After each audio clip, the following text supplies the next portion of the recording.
welcome to Star Trek Trek, your ongoing journey through the episodes of Star Trek. We have just finished watching The Best of Both Worlds Part 1. The point in Star Trek that exceeded all expectations. Double E's right here for this one. The Borg have been not just introduced yet again, but have taken their first victim. We have seen Riker's own command and ambitions assaulted in various ways from above and below. Gentlemen, how did we feel about The Best of Both Worlds Part 1? What's our level? Because we're all very hyped about this coming in. Pretty good. It's pretty good. It's first one of them today, Star Trek. Worst episode ever.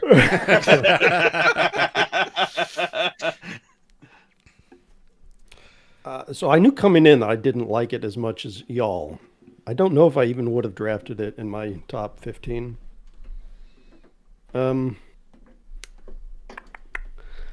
So we watched QQ I always say QQ a few days ago, and at the end I said, I would have liked more of the interpersonal drama, a little less of the threat. And this episode we got it, and I didn't like it. So be careful what you wish for, kids. I think it's interesting. I think it's interesting. Like this episode, and hold on, wait. We went too far. Okay, Idle. Why did you draft? Why did I draft this? Because it's a fucking influential banger episode. No, but I wanted to have the through line of Q-Who into best. I've never really kind of done the Borg arc before. Q-Who, Best of Both Worlds into family, and then you can elaborate more with iBorg, and then go into Descent if you really want to. But who would? Why would you? Exactly. Scorpion, Dark Frontier, all that. But yeah, no, I kind of liked watching this back to back with Q-Who as being the previous episode and coming straight into Best of Both Worlds, because it is, without saying this without any modesty, like one of the most influential and top Star Trek episodes of all time. Like, for various reasons, regardless of your opinion on the episode, it had a cultural impact that kind of far exceeded what anyone really expected at the time, especially considering this is like the third episode of a show that people were bitching about early on, and season 3 managed to sort of turn it around and actually kind of, although we did give Q-Who some excellent ratings and some season 2 stuff's been very good, the sort of season 3 sort of turned the corner for the next generation, sort of transformed itself into something new and kind of iconic, and this is kind of the capstone of all of that. That's a good reason to draft it, Idle. Well done. Yeah, thank you. Okay, so this was written by Michael. I would ask people how old they were when this aired. I don't want to out anyone. Stars was a twinkle. I was less than 1 year old. So you guys are going to have to carry the memory of our ancestors. Go on, Dan, you start. I've got my memories, but yeah, you've got I think I was 14, 15, so still relating to Wesley, and I was really glad in this episode, speaking of Wesley, to see him just being an integral part of the crew. And, he was just right there alongside everybody. That it gave the new guy Shelby a chance to kind of feel her way through the way that the Enterprise operates. But as a kid, it was important to me to see him being represented, and the fact that this really took a tonal shift from most of Star Trek. Star Trek is to this point had been known as being very cerebral, Section 31 notwithstanding nowadays, but the idea was that this is the higher grade of sci-fi that they were able to bring to TV and make palatable for the general population. And this was a little bit more it was more action oriented towards the end, but it was a lot more drama. Like this was, I kind of criticized it a couple of times through, just with the feeling of soap opera, General Hospital, like, oh, are you going to take over the head surgeon spot in the Hospital Melbourne,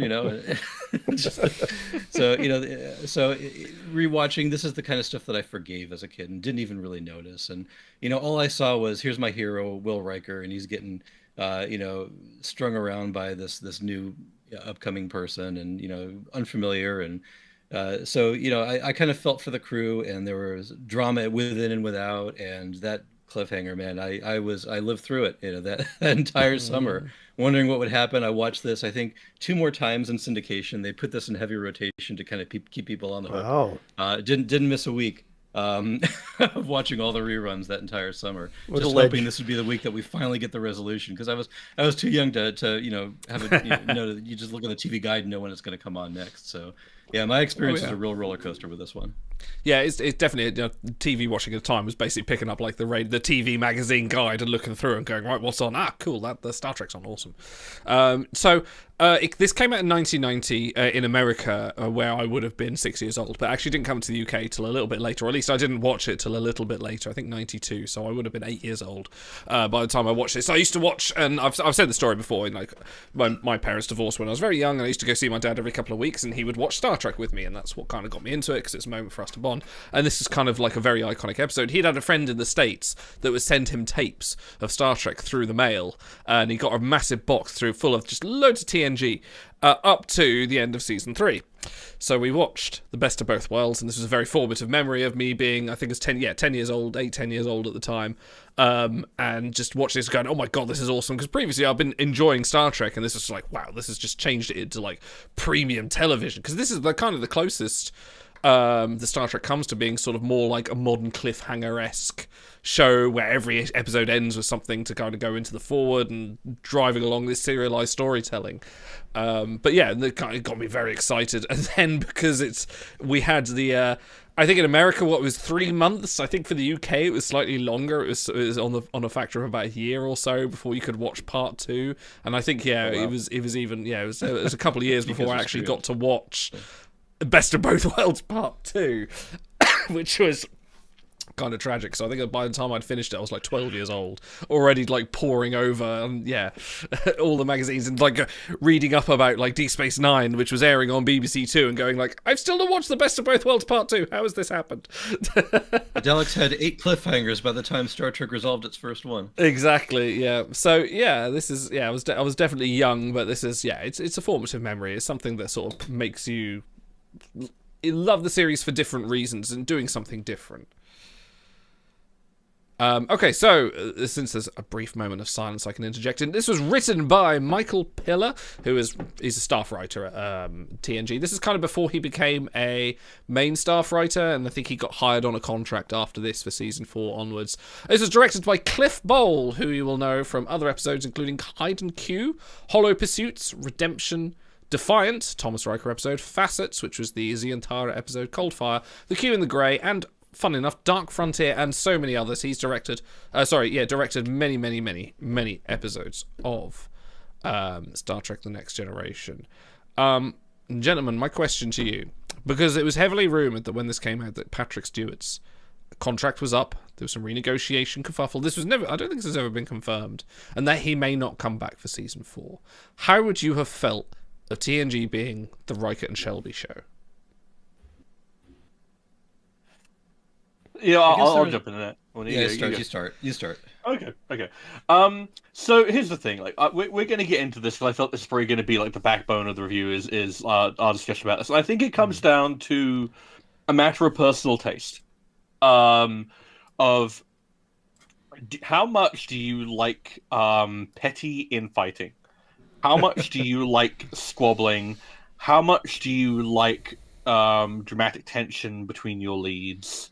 And I feel like that's sort of like one of those things that comes down to it's a difference of like style, especially between TNG and like DS9. Like if you think about Sisko and Kira, those two are at each other's throats until like season 3 or maybe even season 4. And when you think about like Picard and Riker, it's a much more harmonious discussion. Like they will occasionally have differences of opinion, but despite how we had a discussion about this during the watch along of like Riker being quote unquote insubordinate and a maverick when he came on. It's like you don't really see that come through a lot in seasons 1 through 3. Not really as much. Now, for me, I personally would have been okay. I would have been okay with a Riker and Shelby show. I think it would be very different, because so much of TNG is contained within its philosophy and its very measured approach to sci-fi. And I love Jonathan Frakes, but I don't think he would be able to bring that as much as Patrick Stewart can. Like so much of TNG's core identity is Patrick Stewart in a way, as a performer, maybe not necessarily as someone who provides creative input into his character. But I think it would have been all right, but I think it would have been a very different show, and I think it probably would have been lesser and maybe less iconic. for being that. I don't think I would have tuned in for the Riker and Shelby show, honestly. I needed that. I really related to Picard being almost a father figure for the ship, a confidant and the one who's got the wisdom to make sure that they come out the other end of whatever they face right. And I just don't. Will Riker has a great compass and good instincts, but he doesn't have that same experience that Picard brings to the role. So, interesting to note, though, this would have been a direction. This is an ensemble cast. There's no reason they did it in season 2 with Pulaski, why they couldn't plug and play different stars and over time evolve the crew and really give the show more longevity than 7 seasons. If they have taken the initiative to make a big swing right now with a big change to the crew, that would have paid dividends over the course of the series. Maybe it would have lasted 10 seasons, maybe more. Who knows? So there's kind of a missed opportunity with them just kind of recasting and carrying on, but it gave us some great seasons to come. So I can't really fault the program for not taking that direction. It would have fundamentally been a different show to me. It wouldn't have spoken to me in the same way.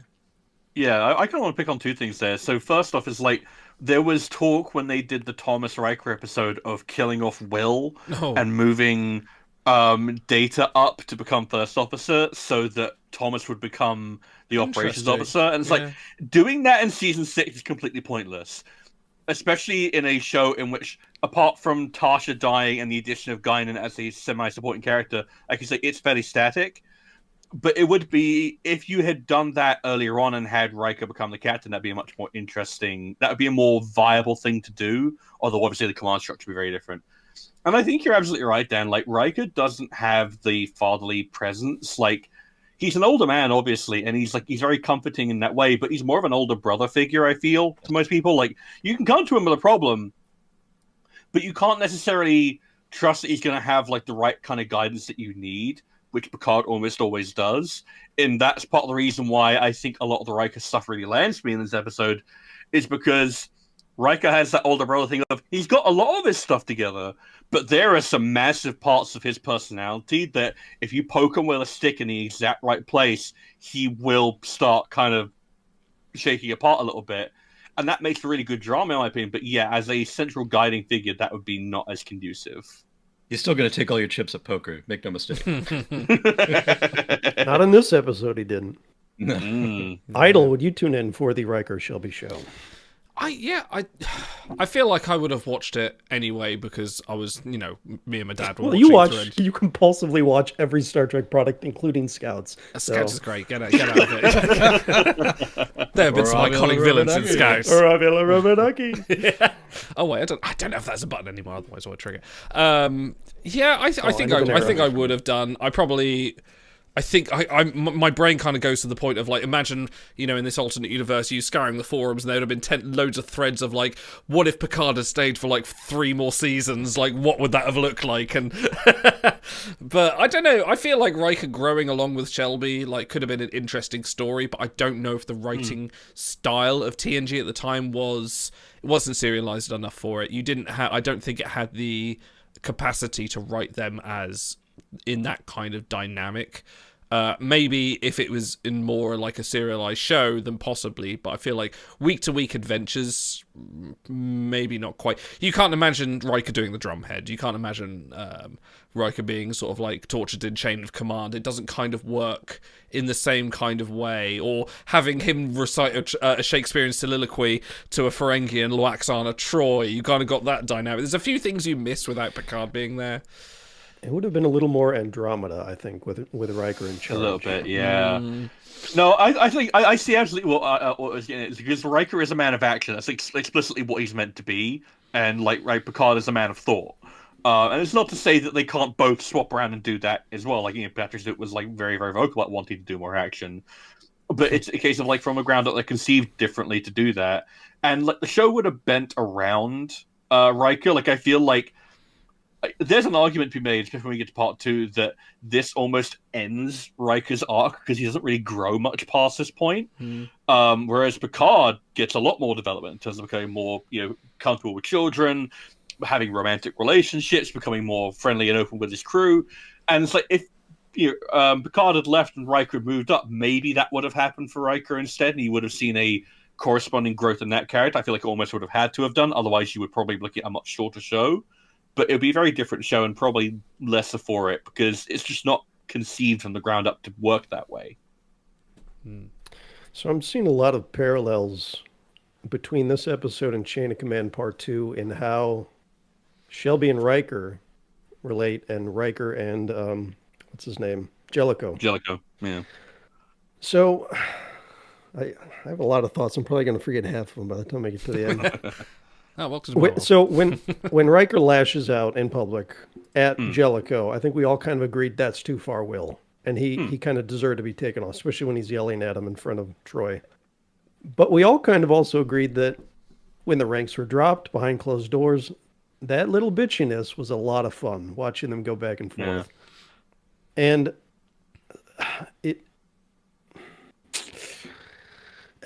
when it happens here, she does some of that, a lot of that in public, which I don't like. When the ranks are dropped in the turbolift, that's fine. How terrible for you. I'm like, all right, this is...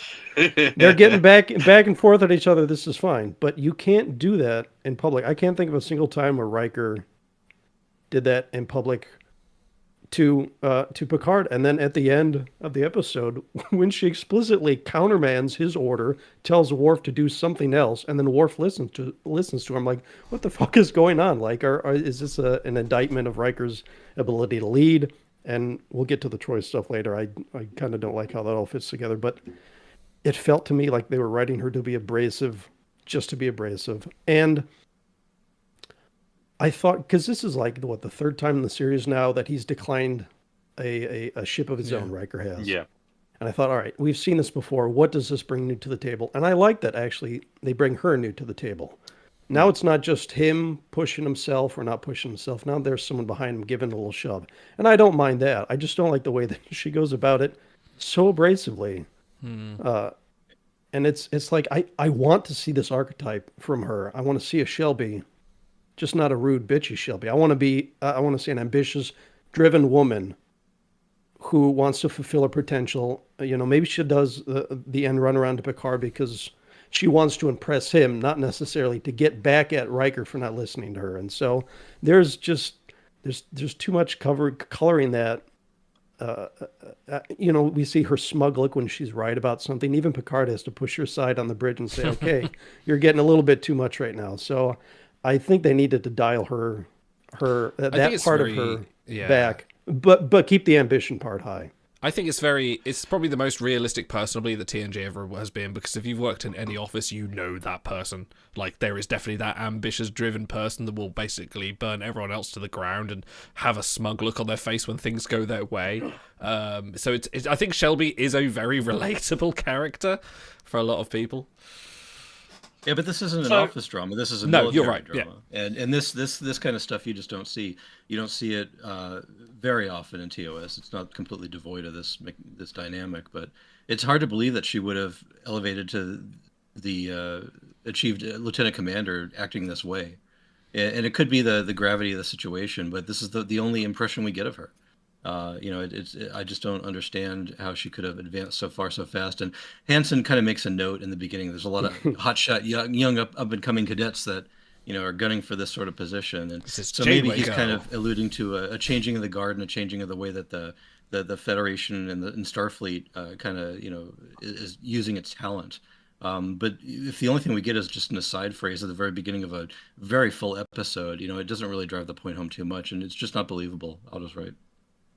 So I have to disagree. I think Shelby makes perfect sense because there's a lot of talk in that briefing with Hansen where he mentions every Admiral and their mother had an opinion on how to deal with the Borg, and none of them had an idea that actually worked. And then Shelby comes along with actually viable prototypes that work, and we actually see her putting in the work, and a lot of the stuff that ends up being effective against the Borg ends up being her design and her thought and her methodology. And it's I feel like you get a lot of latitude from the fact that she is not attached to a ship.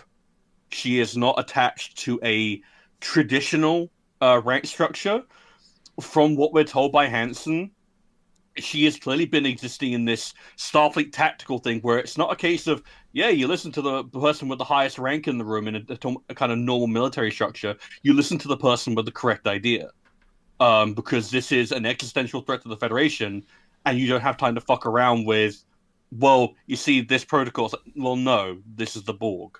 And I feel like that's kind of part and parcel of why it's so important that they spend so much time building up the Borg as an existential threat, is because that's part of the reason why I buy that Shelby is allowed this latitude and is advanced as far as she has, is because she is clearly brilliant and she is vital. Like, I kind of want to imagine two different hypotheticals here. First off, I want to imagine what the Enterprise looks like with, say, Data as the first officer instead of Riker. What does that look like? Does that look like Shelby comes in, has all the right ideas, and all goes perfectly smoothly, and there's no interpersonal drama? Does she maybe go against, like, Geordi? Like, because they seem to have a perfectly fine working dynamic. She's perfectly fine working with other people. I think Data would pull a Hobson, pull her aside and say, you disobeyed orders when you beamed down. He did it with You know, Worf, either didn't he? either Yeah. shape up or things will change. And I think Riker actually gives her more latitude than almost anyone else on the ship would do, because he recognizes those elements of her within himself. Stars, you know, a comment you made me think of Remick, and she kind of gives me real strong Remick vibes, just in the way that she can go anywhere in the Enterprise and she's not attached, and she's kind of a third party to the situation, but just is there to stir up shit. But that's the thing, isn't it? It's like we also mentioned Kaczynski during the Watch Along. Like Kaczynski and Remick both had that position as an outside observer who was not within the normal command structure, except that Shelby's right. Like, that's ultimately the thing, is a lot of what she's saying is not wrong. She just says it in a way that doesn't, like, afford within the normal Starfleet, like, kind of code of... And I feel like if this were any other situation, if this was, like, a military strategy briefing about the Romulans and the Klingons, yeah, she probably would be, like, busted down back to lieutenant. But it's the Borg. So I feel like you kind of get a lot more latitude with that, and it makes more sense. Like, I don't know, I don't have a problem with it, because I feel like the severity of the situation and the sheer uselessness of everyone else in the face of this, apart from Data being able to actually put forward, you know, like the actual technical know-how. Geordi's an unsung hero of this episode. Like, he just gets all the shit done. He evacuates engineering. Him and Wesley, to be fair, come up with this deflector dish idea. He says, yeah, I'll get it done in under 2 hours. I know. He supersedes the, like, I want it done in less time. Like, he you know, he's even there saying, like, I want to work more, until Riker says, like, no, go to bed. Like, he's definitely one of the people here to sort of just, like, commit himself. Also, like in Chain of Command, even under extreme pressure, he's like, whatever, I'm going to get it done. I wish they'd give me more time, but Geordi gets it done. So Geordi gets it done. I want to call out, because he said it twice now in chat. Overtired said, by staying as a commander on the flagship, Riker's in the way of other people's advancement. What are your opinions on that? Because frankly, whether he wants to transfer or not, that doesn't give people an excuse to either be dicks to him or to disobey his orders. I like his forfeiting a command doesn't mean that he's not still the commander of the ship. If he was still, like, first officer of the Hood, maybe like a sort of an Excelsior class, sort of, you know, just like Federation runabout going from various planet to planet, fine, because that's just stepping up point. But it is the flagship. This is the Enterprise. Even the Borg say is the most powerful starship in the Federation. It's the thing that's representing. So even if you are the first officer there, that's a pretty prestigious post. This isn't just like, oh, my stepping stone to become captain. Oh, you can be first officer in the Enterprise with your 4 holodecks, or you can go off and join the fucking Melbourne and Nebula class that's about to get obliterated by the Borg, and maybe hang about like Alpha Centauri, having refits. Well, I think Overtired's absolutely right. Like, Riker is being selfish, if you think about it. Like, ultimately, why is he still on the Enterprise? And it's like he broaches this topic with Deanna, right? Seasoned. And even he doesn't seem to know. And the actual reason is it's partly ego, at least a part of it. Like, that comes back in Generations when the Enterprise D gets destroyed on Viridian 3. I always thought I'd get a shot at this chair one day. Riker loves being first officer of the flagship because in his mind, and probably to a lot of Starfleet, that's better than being captain of any other ship. Yeah. It's partly just the ego. I think there is also just an element of he has found a a command structure and a group of like senior staff that he works really well with. And that ends up that's the bit that he's missing, is he hasn't realized that he's grown to really, really appreciate everyone else in this. It's kind of just formed around him. But everyone else just sees this arrogant jack-off who got handpicked by Picard after he told his captain he couldn't beam down into an away mission. And it's just been sitting, being offered ship after more, because they start off small. It's like a smaller ship, and then okay, cool. We'll offer you, whatever it is. The Essex, the ship that Rice was in command of. I forget what it was. We're going to offer you a Nebula class starship. That thing's legit. We've had the Wounded by this point, so we know that that's like a serious battleship that can do some serious damage. And he's going to say, "No, I don't want it." And if I was Shelby, I'd be pissed too. I'd be like, if Riker saw from like pre TNG season 1 saw Riker from this episode just sitting there hogging the sheet, I'd be like, yeah, fuck you too, bro. Riker in a real military organization wouldn't have the choice, though. He would be promoted up. He would be assigned a ship. And I think that ship would be elevated in the same way he elevates the Enterprise. I think the crew would galvanize around him. We'd have a different show. We'd have the Titan, which was what we were kind of hoping for, but it just never happened that way. But the whole thing is a little bit silly that he's being obstructionist and holding the spot, when in reality, if Hansen wanted to, and Hansen's right, it would benefit the entire front line of Starfleet if we had a Riker at one helm and Picard at another. What's the possible downside here? And so but I have to credit Riker for looking out for number one, so to speak. He makes a decision with his own self-interest in mind, and I can't really fault him that since the decision is given to him and he takes it. He wants to be with Imzadi. He wants to be with the family that he's cultivated for 3 seasons, 3 years. Go, Will. That's fine. It's too comfortable. Yeah, that's a really interesting tension between Starfleet as a peacekeeping armada, a military organization, and then Starfleet as the organization that prioritizes the individual and personal growth of all of its members above sometimes even its own its own good. Like they don't force him to take the thing, even though he should. And Riker gets to sit there, but he also has to take the flak when someone who wants it just as badly as he did came along. And that's kind of why I don't mind. I think if Shelby was doing a lot of stuff that she was doing in front of Hansen, I don't think either she wouldn't do it or he would snap her back on it.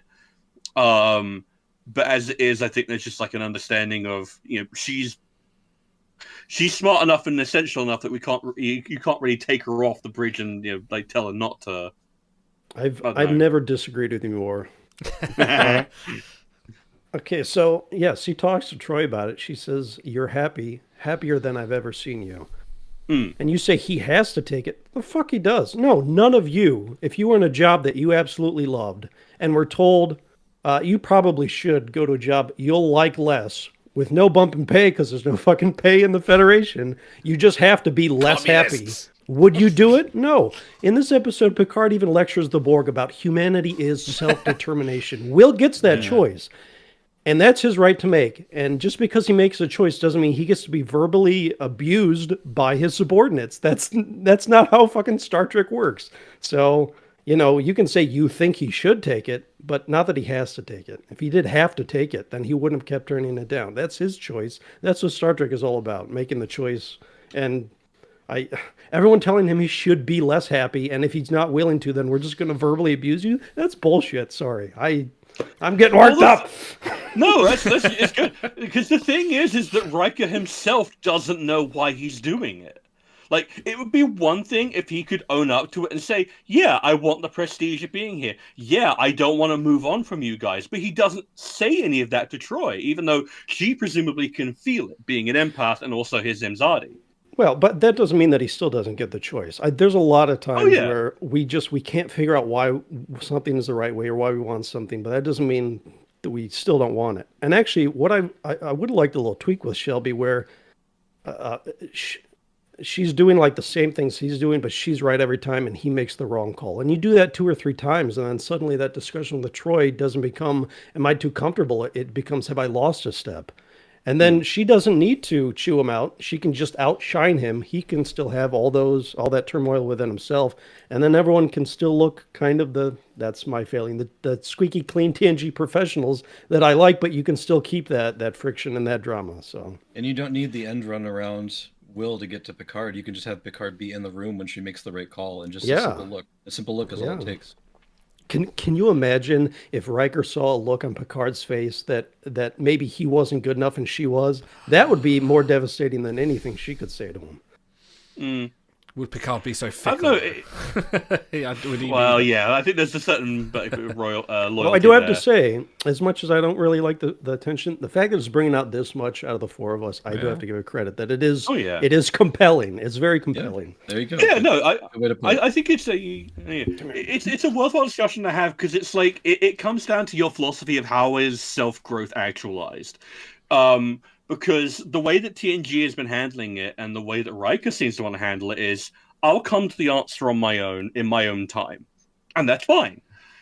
And then Shelby is of the opinion of, no, you are acted upon by outside influences that will force you to grow, and you either adapt and overcome, or you falter. That's her more aggressive style. And that's what gets her a position at Starfleet Tactical, telling admirals what to do, while Riker is doing what he's doing, which is arguably just as prestigious. But it's a very different... Like, if we're talking about individuality and humanity, they're both pursuing their own personal growth just in very different ways. And it kind of makes absolute sense that they're going to come butting at each other. And I think that Riker kind of needed this. Because if there's never any challenge to him, because who is going to challenge him? Data? Data's nature omits a bit ambition. Well, so here's the thing. You said his arc kind of stops after this episode. So if he needed the kick in the pants, but it didn't change anything down the line, then what was the point of the kick? He's a victim of the television style at the time, to be fair. Yeah, I know. It's great for the episode, but they didn't even carry it through, which is a... Sorry, this is Idle's pick. Idle, I know you got a lot to say. Oh, it's fine. No, I'm enjoying this. This is great. You're not arguing with me, which is amazing. Okay. Yeah. Well, I just want one last thing. Sure. So, all right, Shelby and Will, calm it down. So I think it's kind of like... I absolutely understand the criticism of this didn't go anywhere, therefore why was it here? I think it is misguided to criticize an episode for laying the groundwork for something that ended up not being picked up later on, because that implies a level of foresight that they weren't capable of. Like, if I write something and then I'm like, I'm going to come back to it later, and then I develop the story further on and go, actually, I don't want to come back to that point. The characters have grown past that point, or the show has changed to a point. Like, I'm not beholden to pick that up, even if it is obviously a case of it might have been for a more interesting and more compelling show. Like, you could easily have picked this up, I think. But I don't think it's the fault of Best of Both Worlds that the rest of TNG doesn't carry forward on its promise. I think if we're evaluating Best of Both Worlds on its own merits as an episode, this is a great springboard for Riker in its own right. Like, I think you have to evaluate it in that way. If we're talking about TNG as a show, as a full entity, then yeah, that's a different conversation. They didn't even know how they were going to resolve the cliffhanger, much less what the long-term story arcs were going to be. So yeah, that was definitely the memory alpha pull that I've got. Is that like no one had a clue? They just sort of went, right, that's the end of this. Like, move on to the production next season, and everyone was like panicking, going like, "Fuck, how do we solve this?" The reason that's the case is because Michael Piller, who wrote both parts, wasn't sure he was going to stay on staff, and he actually said that his internal conflict about whether or not he should move on mirrored Riker's, and so he wrote part one not knowing he'd be around for part two, and then kind of had to dig himself out of a hole. Yeah. So I think that's really interesting, because does that mean that Shelby is like a manifestation of his inner feelings of you should be moving on to other better things that are more fulfilling that you aren't allowing yourself to experience because you're so comfortable? Like speaking of someone who was in the same job for 10 years and didn't end up progressing through it, like, you end up kind of having those conversations with yourself and really doubting yourself and how much you're actually worth. Whose way were you in? Was there a young and upcoming? No, not really. But it is one of those things that you start to think about yourself. It makes you question like what you're doing with your life in a way.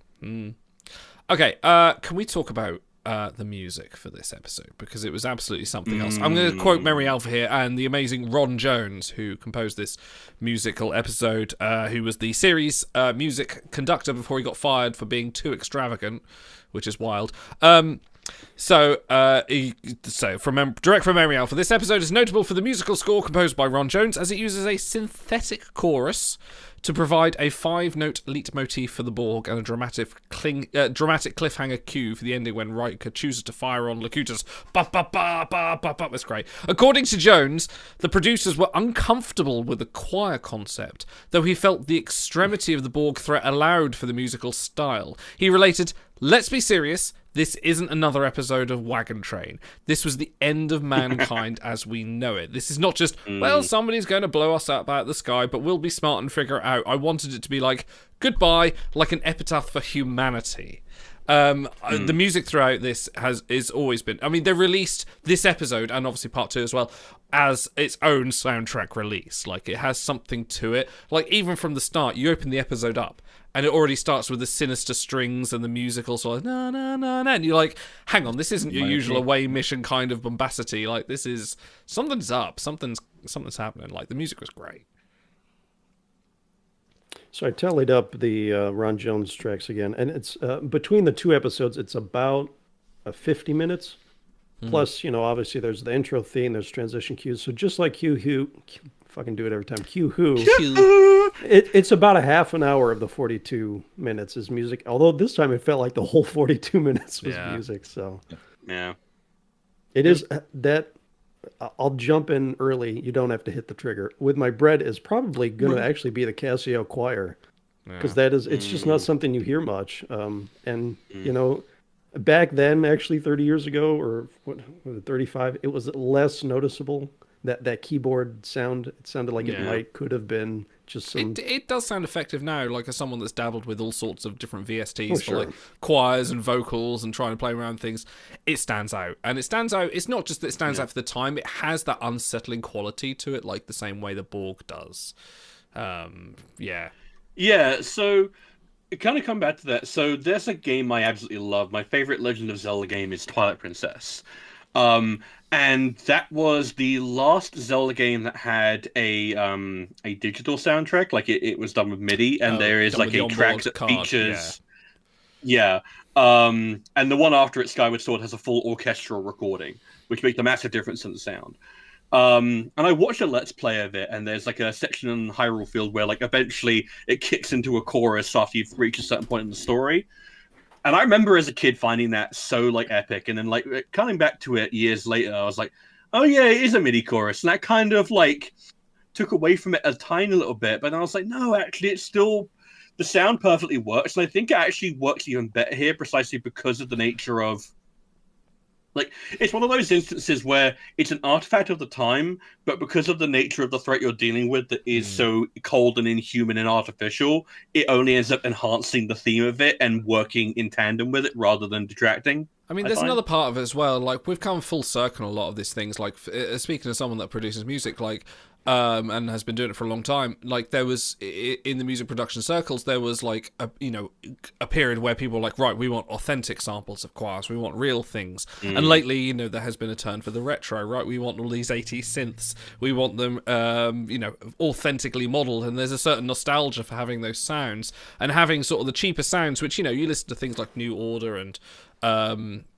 the Pet Shop Boys, things like that, and you go like, oh yeah, the cheesy sort of synths, but actually now the sort of nostalgia sort of like passed through, and you kind of go, no, this is the style. And I think that applies to sort of the chorus, the sort of the 5-part chorus that sort of sits as the underlying motif for the Borg here, is that it does sound ominous in a retro way, but also is kind of scary, and it reminds me of, like, when you were showing me Resident Evil, or looking at the old sort of horror games from back in the 90s, and they'd have their attempt at sinister music that kind of works because it kind of is ethereal and uncanny in a way that's almost upsetting. And you can imagine sort of turning your lights off and being delved into this sort of retro arcade era and kind of being freaked out a little bit. So also, like Q-Who, it did win 2 Emmys for sound editing and sound mixing. Yeah. So not just the soundtrack, but like you say, all the other elements. You know, like I was paying so much attention to like just like the sounds of motion, which like it's one of those things where it's like, oh, it's unrealistic. There's no sound in space. Fuck you! I want to hear my starships moving. Yeah. I love the dramatic emphasis on the flourish of you know, the Enterprise D coming out of the nebula, and then like the weird like almost like a yeah, pod racer. yeah, there's that artificial tone to Try it. simulating. That's a great trick. Because like, they talk about the subspace. Oh yeah, we're Borgin now. Oh god, it's Borgin time. All right. Oh god. Okay. Yeah, because they talk about like a Somehow subspace field Locutus for the Borg. returned. Okay, I'm sorry. Carry on. I mean, that is the plot of Picard season 3 when you think about it. Like they talk about like a subspace field in of like that protects the Borg. It's like you feel like you can hear it when the cube is moving, and there's a certain way that it moves, and it's like. Yeah, no, the editing and the mixing in here was absolutely on point. Absolutely deserved Emmy. I don't know what it was up against, but guess what? This deserved to win. We were watching the Blu-ray remasters. There's probably a little bit of mixing there to sort of push things to a sort of like a better dynamic. But I think the scene that stuck out to me was just like the big Borg cube there and the Enterprise sort of like warping away, and you just get the sense of perspective like, oh shit, the Enterprise is tiny as it sort of smooths out, and the Borg cube just does a tiny turn, and then and it feels. Very good. More memory alpha pulse. Would you like to know a fun fact? So in an early draft of the story, at the climax, Data and Picard were supposed to be combined as one Borg unit. Almost two Vics together. Pillar recalled, someone said, why are we going to do this? And we didn't have a good answer, so we dropped it. Which I kind of love that. Also, Dr. Crusher was in the away team to go over the Borg cube. Was it to provide medical support? No. Gates McFadden just mentioned that it'll be fun to fire a phaser, and she hadn't done one so far. Wouldn't it be cool? And he didn't really have any idea to deny her, so he's just like, yeah, sure, you go on the away team and get your 100% accuracy statistic out there. Battle ready, Bev. Yeah, battle ready, yeah. Bonus points. I mean, it makes perfect. There you go. No, please. Yeah. I was gonna say it makes perfect sense for her to be there, and also I have to imagine that was pretty gratifying for Gates to actually have like someone on production staff listen to her, which she said something after fucking dealing with Maurice Hurley for a season. Yes. Bonus points. Who knows where Admiral Hansen is also from? We also did mention it, but go on. He's the Cowardly Lion. He's the Star voice of Trek God 5, in Star Trek 5. Yes, Indeed. What does the Borg need with a Picard? Yes, he is God from Star Trek: The Final Frontier as well. I love his performance in that. Just like the way that he gets like all nefarious with Lawrence Luckenbill, which is still one of my favorite names of all time. So he's telling you, don't you like this face? It's so good. Yeah. I liked how laid back his performance was. This guy like, bring me the ship. Just like.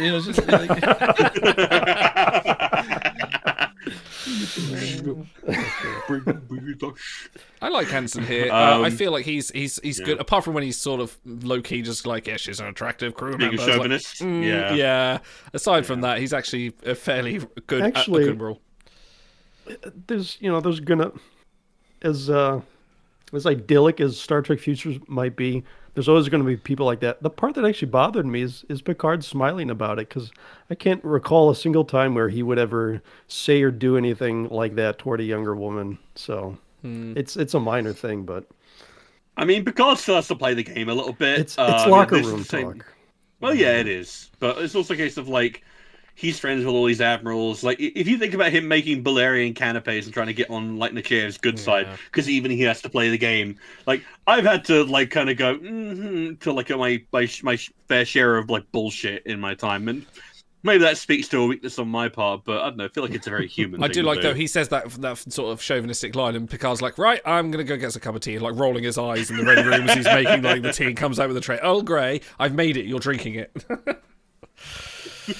Are we keeping track of phasers? Are we keeping track of characters' phaser accuracy? Overtide says. Apparently, I need to make a spreadsheet for that. I don't know. I feel like Worf would probably be at the bottom of it. That's because what's that one of the things where it's like if you fire like 100 shots and you miss like 85 of them, guess what? You have an 85% accuracy. If you fire 5 shots, you miss every one of them. You got 100% accuracy. But which one of them is actually making the more accurate shots? Accuracy versus precision. Yes. Okay, let's go on to our... Why did the button not work? Okay, cool. That's not working. Why is that not? It's not. Speaking of accuracy versus there we go. precision. Brett, it took a little while. Hang on, let me do it again. Why are you not working? Do it See? for us. See, We'll do it live. Now that's precision because he failed twice in a row. Now, if did. it was 50-50, that would have been low precision. Hang on. Deprive my son of his honor, just to get my attention. And then, there we go. Gentlemen, what is your bread of the episode? And don't say this moment right here. The moment of the episode that stood out to you the most, like the moment that Sisko said bread to us in Babel. Dan, start us off. What was your bread of the episode? Without a doubt, the moment Picard reveals himself to be Locutus, looks right down the camera, There it is. and drives that laser pointer right into every one of the viewers' souls. And then we don't even know that Picard has his biological distinctiveness preserved at this point. We don't find that out until part 2, where he's actually going to be able to outgame the Enterprise based on his prior knowledge. But it's a little hint here where he could just stare right into their souls and know exactly what each one of them is going to think and do. Right in that little laser pointer, and the restraint it took the network to not put that into the trailers for the episode was admirable as well. So Yeah. Fun fact about that, the laser beam, it was, I haven't got the memory alpha pull here, but it was on there. Something along the lines of just like one of the, I think it was Westmore put on, his son had a laser pointer and said, hey, just put this on the Borg costume, it'd be quite fun. And then when they shined it in the camera, I think it was Rick Berman phoned him up and said, this looks amazing. If we tried to do that, that would cost us like millions of pounds, but you've done it with like a cheap laser pointer. It's so good. Yes, Rick Berman said it would cost us millions of pounds. Yeah. That noted British man. Oh, dollars. All right, come on. Semantics. All right, Stars, what is your bread? Well, I feel like if any of us says that it's not like Picard looking down the camera with the laser pointer, they're lying. That's actually one of the most iconic shots in all of Star Trek. Yeah. That being said, I have 2 slices of bread I'd like to nominate. No. You got to go last if you want to. No. I'll tell you what, if you want to, you can say one now, wait for everyone else to say it, and then you can have your second bread. I would never take 2. How dare you? Guess what? I would absolutely... Fact check someone, please. How many breads have you eaten? Pull up the spreadsheet, Idle. I currently don't have a bread tracker, but... We should have a bread tracker. You should have a spreadsheet. I actually should. I should keep all note of all our breads. I could go back and log that, but yeah, okay. All right. So my 2 breads would be... So first off, I really love that matte painting of the New Providence colony just being absolutely scooped up. There is just like the older I get and the more of this I watch, and the more, especially like CG heavy, like stuff like Starfleet Academy I watch, the more I do appreciate just a good matte painting. It just adds a certain physicality and a certain painted quality and a level of like real unreality to it. I just appreciate the craft of it a lot. My other bread would be, really, how terrible for you. Just like, Freight's just so on point in this episode, and I love his delivery on that line. It's just such dripping with content. It's exactly the kind of comeback you want to give to everyone who's ever stood in your way. So bready. Fibrous. Have some bread. I actually never think of the laser pointer, so I'm not like most girls. My bread is... Picard says on screen magnified. They show the cube. Ron Jones kicks in. We get the choir. I'll even read in the parentheses on Chakotay. It says it's a nasty dark cube. And then that line from Picard, Mr. Worf, dispatch a subspace message to Admiral Hansen. We have engaged the Borg. Like that's when the episode starts, in my opinion. Oh, cube, you nasty. Okay, since you've taken the 2 guys have taken the bigger one, I'm going to go for another one. The away team beam over to the warp cube, confusingly at warp, but there's Preston. Apparently, I questioned it in the watch along. Never mind. And we kind of sort of see all the Borg drones wander around, and as the Borg drones wander around in the background, you just see this one side of Picard. And they're like, oh, we spotted him. Oh, he's sporting a black turtleneck, and he turns, and that's when you first see him. That's a great shot. And that's a great shot. And it's not the turn. The turn isn't the fun thing. It's the fact that you see him in the background being very strange, very isolated, very focused on one direction. Almost, but something's not quite right. Something's up, and it's a nice framing of the shot.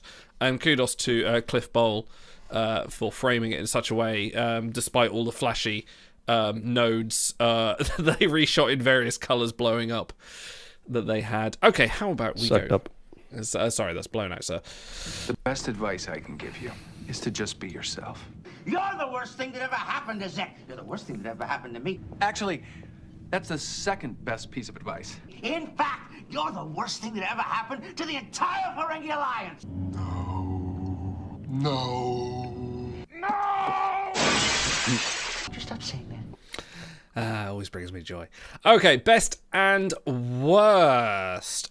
I'm going to go reverse order. I'm going to start. So, if I was to pick a worst moment of this, there is a lot of... I do applaud the technobabble in this, but it takes a while to get going. There's a few meetings. We don't encounter the Borg until pretty much halfway through the episode.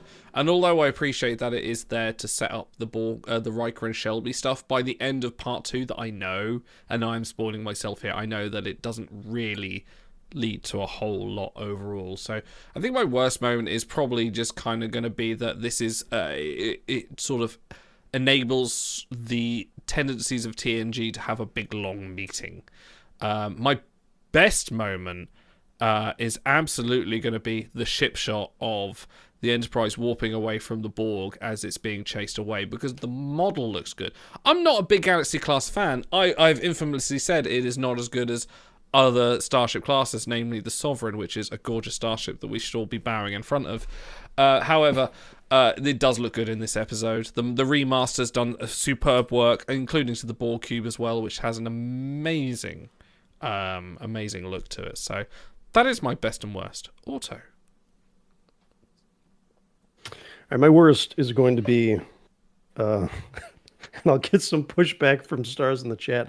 It's Troy on the bridge telling Riker, "Will, no, that's wrong. You can't go on the away mission," which I like her saying that, actually, because it sets up, to me, one of the best parts of the entire two-parter is when Guinan said, "No, you didn't kill him. You killed whatever that was." And if he was on the away mission, that would have compromised that scene with Guinan. But 3 reasons. 1, earlier in the episode, Riker pulls Shelby aside to say, "No, we don't do that around here." So we've already established that's not how we handle things on the Enterprise. 2, Deanna just heard Riker's insecurities earlier in 10 Forward, so she knows he's kind of in a fragile state right now. 3, it's Riker's first command decision. You, by doing that with his very first decision in public in front of everyone else, you compromise his, I don't know, what's the word, his authority.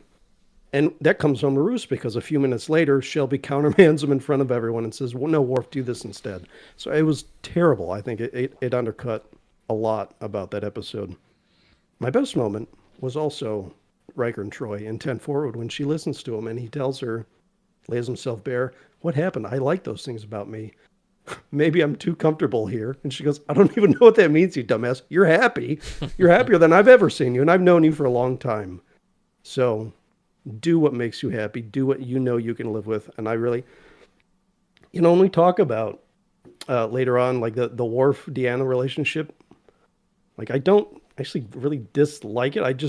It's not Will and Deanna, and that's always going to be the relationship. So anything that takes away from that, like at any time, it's like these guys are so good together in so many episodes, and this is like one of a billion times where they're so sweet together. So that's my best moment. Stars. So my best moment, I'm gonna just go. Well, yeah, it's not a moment, but it's the best part of the episode. Is just Jonathan Frakes. Like, Frakes is notorious for being kind of hard on himself and for not thinking he's an amazing actor. I think he thinks of himself as more of a director, and I can't disagree more. Like, I think that he absolutely puts out a good performance every single time. If there's ever a time where he's not out on 100% cylinders, guess what? It's probably because the material is so good. I'm thinking of season 1, him screaming anybody, but that's not his fault.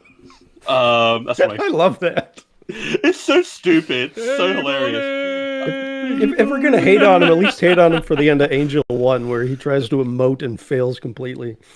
I can't. No one can elevate that material, man. But here it's like you give him so much to dig into, and I think we mentioned during the watch along, he is so good at that withering look of just that quiet, just, ugh.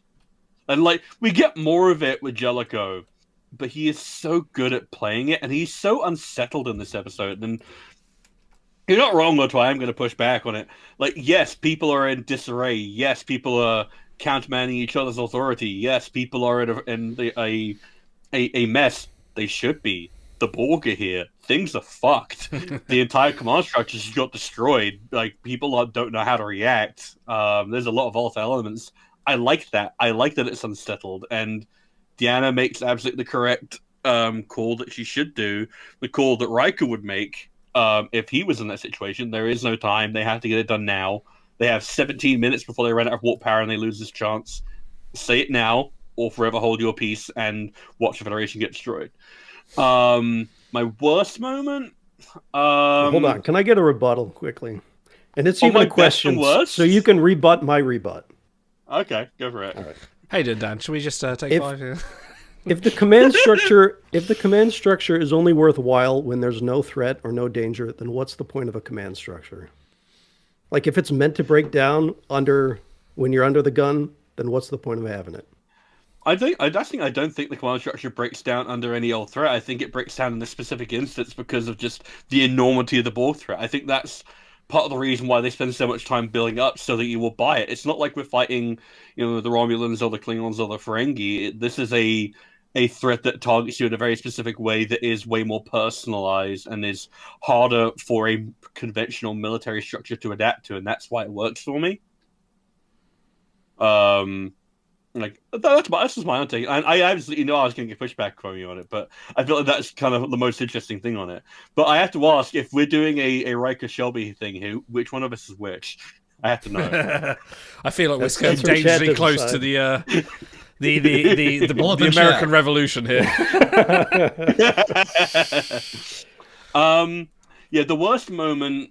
There was a particular line. Oh. Yes, it's Worf saying the starboard structural latching system is failed. I'm like, buddies, guys, you really needed to redo that line because there's such a they're very, very careful with the technobabble here to stuff like shield mutation, where it's like, cool, I can buy that that's doing a thing. Starboard structural latching system. I don't work at HVAC, guys. I'm not here to listen to you talk about your fittings. Change that line, boil it down. Like Michael Dorn cannot sell it in a convincing way that sounds urgent. It's a clunker of a line. Absolutely worst thing. It just hit the ear completely wrong for me. That's my worst moment. Absolutely. All right, well, that's it. Stars wins. Sorry, Otto, you take care. Damn it, I missed the worst one. Yeah. He completely countered your argument the way that swayed everyone over. Dan. All right. So worst moment for me was the single moment of humor they tried to inject in the episode, and it really landed like a wet fart when they're down in the middle of whatever New Horizons colony that got scooped off the face of the planet, and I guess Shelby makes a comment, oh, the early bird gets the worm, and then Data has a retort, I see no evidence of aviform fauna or macroorganism life. vermiculars, and it's just like, okay, yeah, just, whatever. Somebody had to have a one-liner, I guess. Just give it to Worf and make it quick. Don't draw it. So, it didn't work for me. Best moment is optimistic Guinan. So in Q-Who, Guinan is very much the Grim Reaper of the episode. She doesn't reveal that the Borg has destroyed her, her home planet in that episode, but we learn it here. But she's the one that says, it doesn't matter. So long as there's humans left to repopulate, the human race will survive and they'll reform and they'll always be around.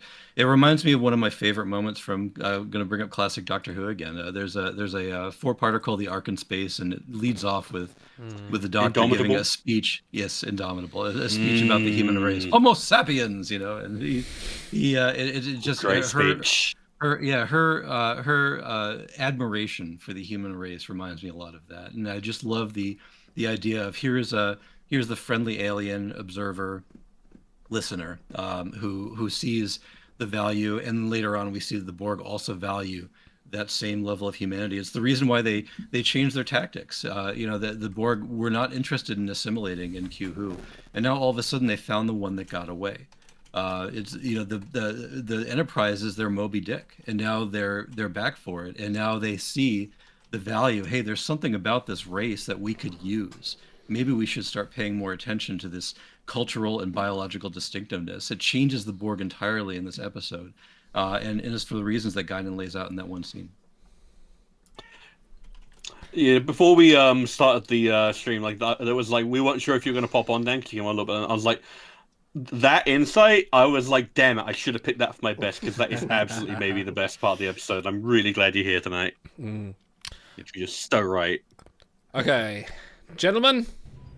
I can show you my rating code. Schiller rating 3.5. Associational rating norm -3. That's much too low a rating. Just not accustomed to seeing an unsatisfactory rating on a member of my crew. Okay, gentlemen, it's time for our Schiller rating code, and seeing as this is my draft pick, this is my Schiller rating code, and you're not going to be happy with me. Gentlemen, how many assimilated aviform former in a map-painted canvas mutating needlessly out of 10 would you give? And that's mutating with an N, because that's the first time I've really... because I heard mutating, I've always heard it as mutating until we saw the subtitles. I'm like, what the fuck is mutating?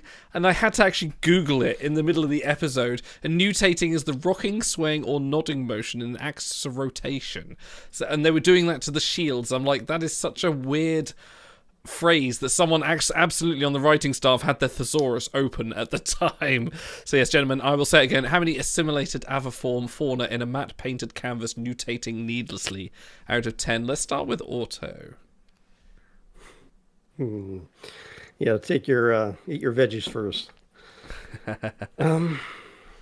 So I know I probably shouldn't even do this during your draft pick, Idle, because I know you don't like it. But if I were to compare this to the last one we watched, they heighten the threat a little bit. The ambiance, the aura is up. But you lose humor. You lose the innocence of Sonia Gomez. You lose the irrepressibility of John Delancey. And you gain uncomfortable bickering. And so to me, like it's a big downgrade. And as I'm thinking of scores, there's a lot of good elements in here, but I'm kind of uncomfortable when I'm watching it for not a great reason. So I'm going to give this 7.8 assimilated aviforms in a matte painting mutating needlessly out of 10. Fantastic. I'll go next. This I do feel like the fact that we've watched Q-Who and then this isn't as good as Q-Who. Q-Who had such a header of there being a massive threat. Having Q, having, like you mentioned, Sonia Gomez, there was a lot to that episode with the lighting and the tension was an unexpected gem in this. I do love this episode still. I feel like there is a dynamic to start, and as much as the petty bickering and all that sort of comes to play, it does add another element to Star Trek. In that we kind of see the machinations at work the same way you did with the Remican conspiracy, and we see forward a lot more in DS9 going forward, and we see sort of like how things develop, and the Admiral sort of saying like, here's your new first officer, and we do get the big threat of the Borg, and they evolve and they do something more.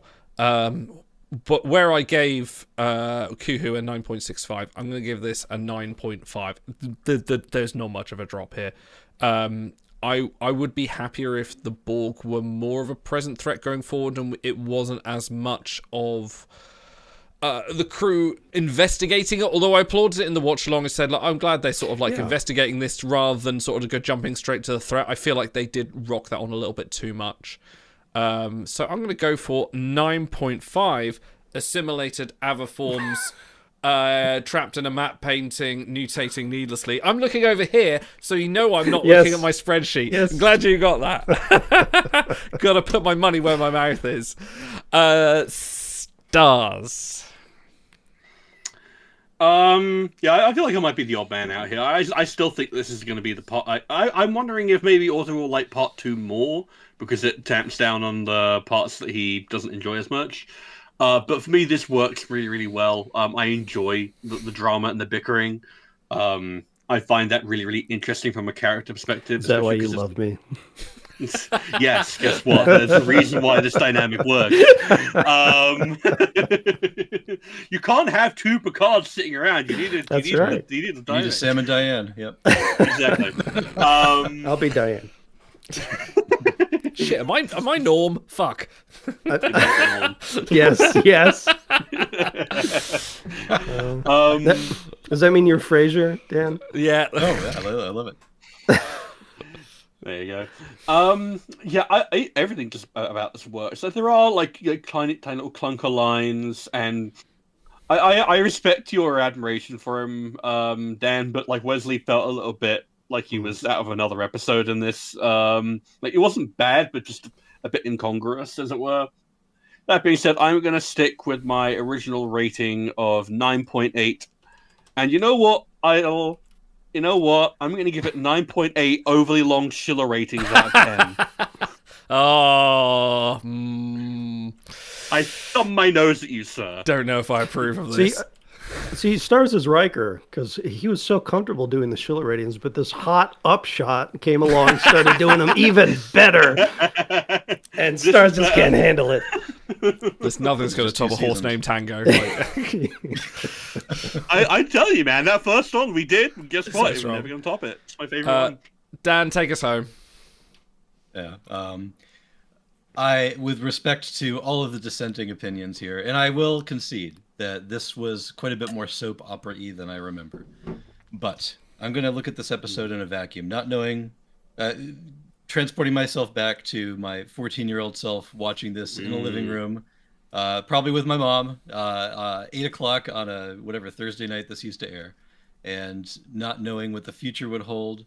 All of the soap opera drama lent credibility to the fact that this was a really raise the stakes episode, not just for the crew, not just for Will, but for the entire franchise of Star Trek. They upped the ante in every possible way by introducing the cliffhanger on a season finale, by creating this interpersonal drama that Gene Roddenberry didn't necessarily want, but here we're going to bring in somebody else to make it happen, and for better or for worse, it was a swing.